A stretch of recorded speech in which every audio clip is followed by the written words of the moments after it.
Empire.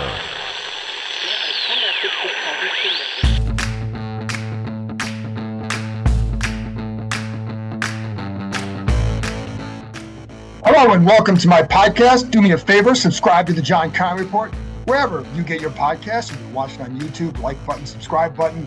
You can find us there as part of Empire Media, AMPIRE. Folks, I keep telling you, and I mean it. You're either 1-4, things are going poorly, bad. I know that. You guys want heads on a platter. I know that. And I appreciate you still tuning in to listen to the talk about the Washington Commanders. I never take it for granted. Today, it's keys and prediction time because the Commanders, of course, play Thursday night against the Chicago Bears. Before I get to the keys and then the prediction, a couple house cleaning items, I guess I should say. Number one, Jahan Dotson and Logan Thomas and William Jackson III have been ruled out for Thursday's game against the Bears. Not a big surprise, especially with Thomas and Dotson. When they weren't able to go on Tuesday, you knew that they're not going to put him in there on Thursday when they're coming off. Thomas has a calf injury.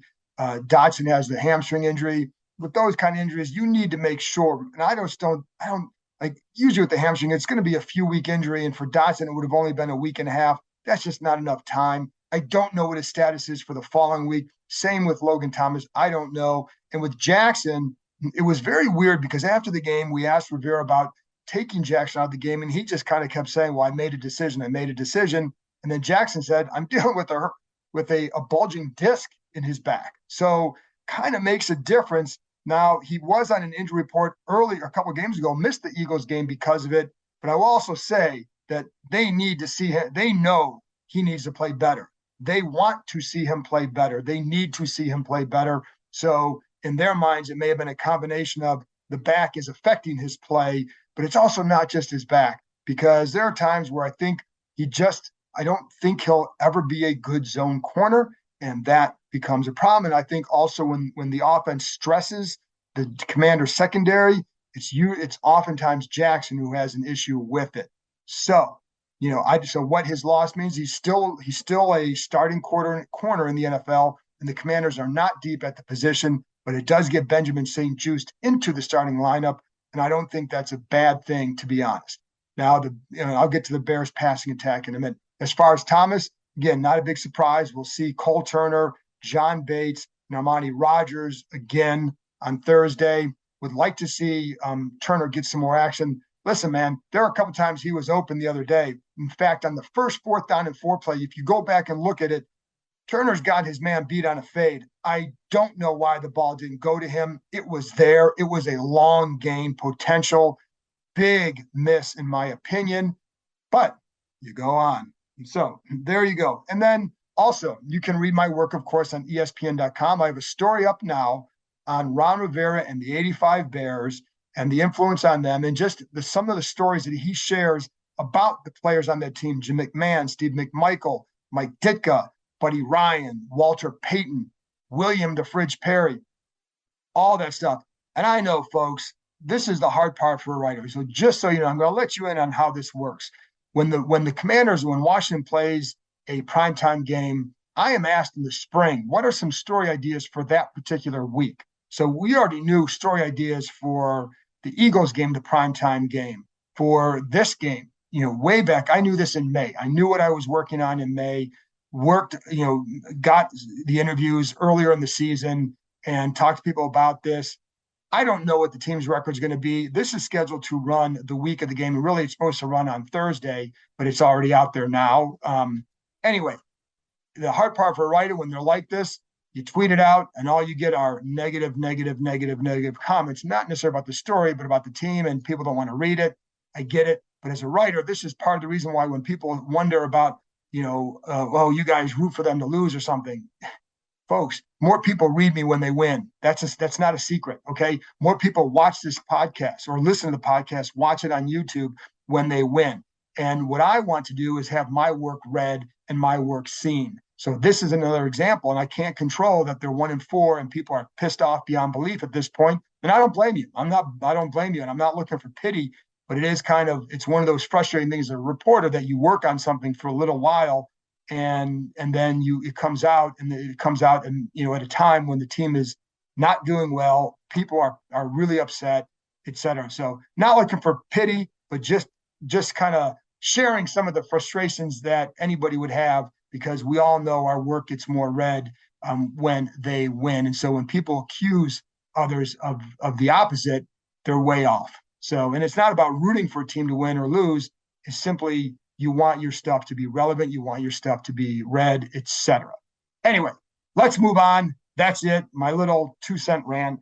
Anyway, let's get to the keys and the prediction for Thursday's game. The first key: run the ball, win the ground game, but starts running the ball. This is not, again, they don't have to sit there and run 50 times, because I do think they can take advantage of the Bears I know the Bears top corner, Jalen Johnson, coming back, but they also have some inexperience there that they can exploit. I think there's some Jaquan Brisker, safety, really like him, but he's also a rookie. So are there things you can exploit a little bit there? But to me, it starts with the run game. Brian Robinson, his second game back. I think this is a good opportunity to play some physical ball in the middle. The Bears are not strong in the defensive interior. It is a chance to really win up front. The Bears are 31st against the run in terms of yards per game, 24th in yards per carry. Now, when they played the Titans last week, and I have my guy Teron Davenport on, Titans reporter, he made it seem like the Titans struggled against the run in one. Their stats were poor against the run, but it really stemmed from one game. This, with the Bears, it's every game. This is the way you have to win. Now, what I've seen some other teams do, you can attack them on the edge, but you got to get the receivers involved in those crackback blocks, but you can beat them there. But again, in talking to people in Chicago, they're not very good inside. So I think this is a good game for Brian Robinson. I do think he's going to get a decent number of carries. When this team started turning around last year, it all started with the ground game. And I don't think you have the passing attack to carry him right now. We've seen that. They can make big plays, but are you going to trust right now how Carson Wentz and the passing game are playing? It's not all on him, but it's too inconsistent. The way you gain consistency, to me, with this offense is by establishing that run game. And that means a heavier dose of Brian Robinson. I would also say get some more movement and motion in that run game with Curtis Samuel. I saw some issues with the Bears when opposing teams would do that, combined with some of those tight formation crackback blocks. Will Washington do that? We'll see. They need to do that. Oh, and one more thing when it comes to the run, I do think there could be a change in the middle of Washington's line as center Tyler Larsen is back.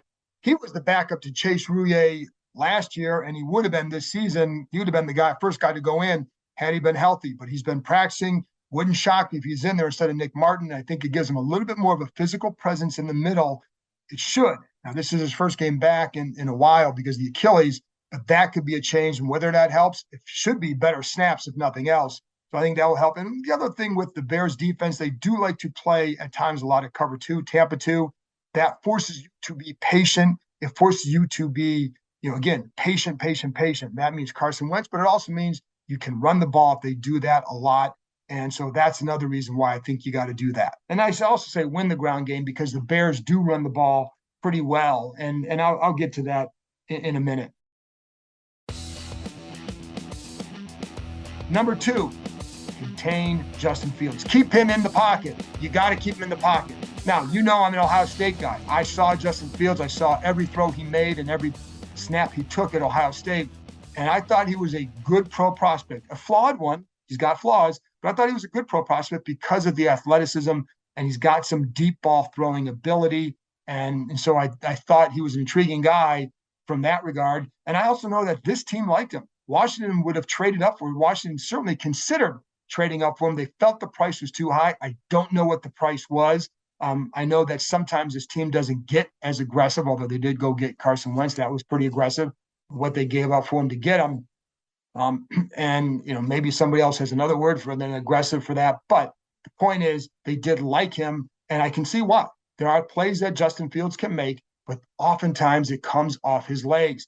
You got to keep him in the pocket. And this is another game where the ends if you start getting 10 yards upfield as a defensive end, you're going to leave a gap for him, and he's going to exploit it. And he can make some big plays with his legs. Once he gets outside there, he's going to look to run. He's not going to look to throw. He will look to run. So you need to keep him in that pocket. And I would send some blitzes on that up the middle. keep him contained in there, let the ends pinch, attack that middle area. Jamin Davis would be a guy that could have a big game doing that if they go that direction. Fields did a better job against the Vikings last week in terms of passing, but he's really been a guy who's a big play guy. That's what he's going to look for, is to try and make the big play. A little bit like a Carson Wentz. He's not a guy who's going to take the layup very often, and that can get him into trouble. I saw this at Ohio State. He could hang on to the ball at Ohio State because you had more time and you had unbelievable receivers who you could trust would get open. You don't always have that with the Chicago Bears, folks. So it does get Fields into some trouble in the pocket. But I would also say sometimes when you watch the film, you see Fields being engulfed by a pass rush, and you don't see a Bears receiver who's really even breaking open because either the plays are too slow or too far downfield, or whatever, or they're just not getting open. They don't have a very good receiving core. So that's where, it doesn't even have to be about disguising coverages to throw them off. You've just got to play good, solid coverage and then get that rush home. And I've seen there's some spots in the interior. It's a very average Chicago Bear offensive line in terms of protection at best. And so I think John Allen, Daron Payne can certainly take advantage. And I do think Montez Sweat can as well. But again, I would send Jamin Davis a couple times up the middle because I do think you can open up some areas with some action up there and get him in there. Fields is going to run. The Fields is a really good runner. He can, I think it's 42 carries for 194 yards this season. So he can make big plays. He can extend plays. There was a 4th and 4, I think it was against the Giants, where he extends it because the pass rush doesn't maintain gap discipline. He runs to the right side because the defensive end goes 10 yards upfield, and it leaves a big gap.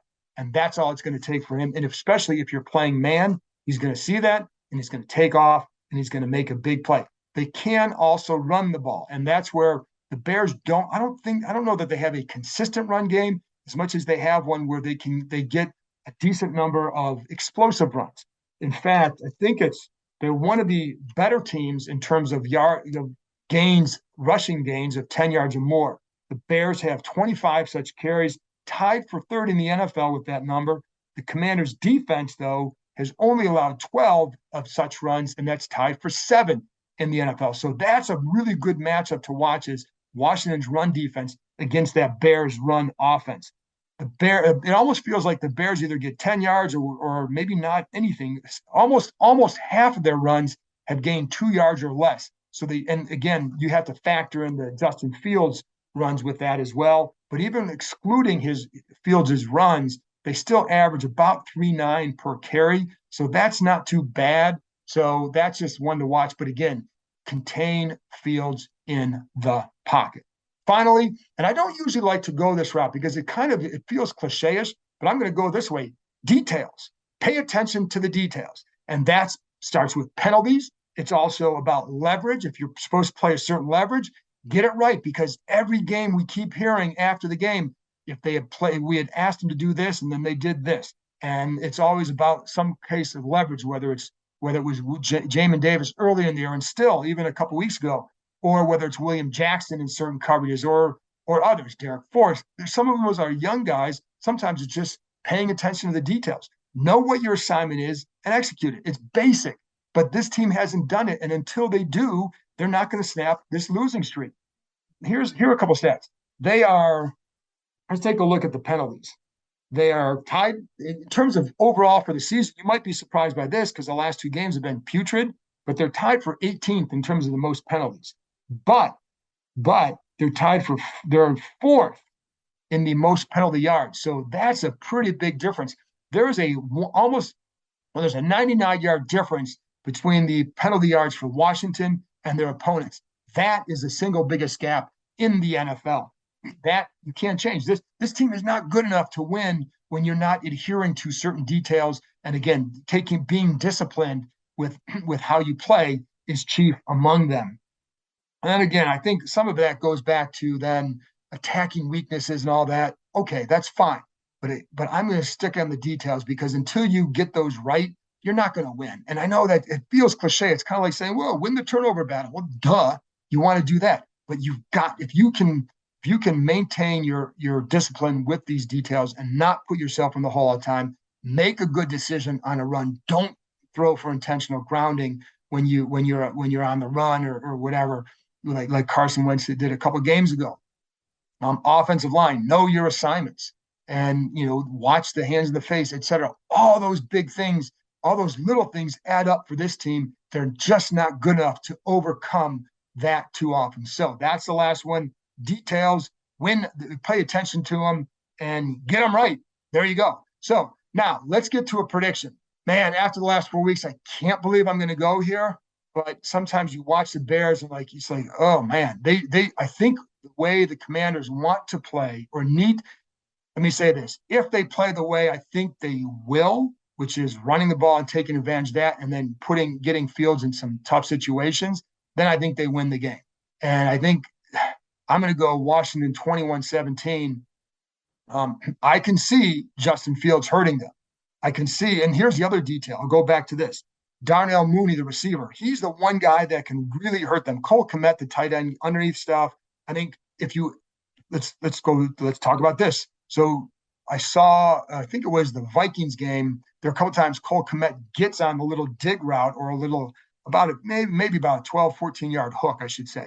And the reason why he's open is because there's people who want spies on quarterbacks. It's because a linebacker was spying on Justin Fields and not able to get into his drop area and clog that lane and leaves it open for Kmet.